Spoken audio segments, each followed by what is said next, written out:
Masarap magtrabaho sa abroad.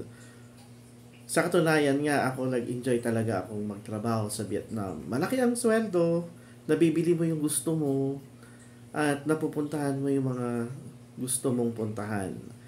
Pero, ito ang katunayan, malungkot mag-isa.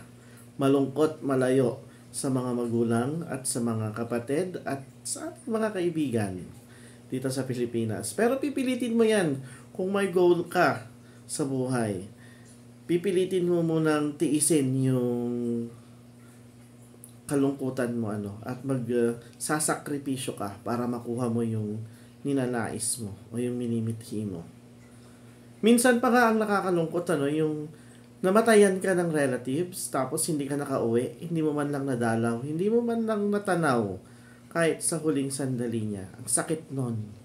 Ako naranasan ko yan namatay yung nanay ko. Hindi ko man lang siya nakita. Hindi ko man lang siya nasilayan sa kanyang mga huling sandali. Napakasakit yung mga pangyayaring ganito.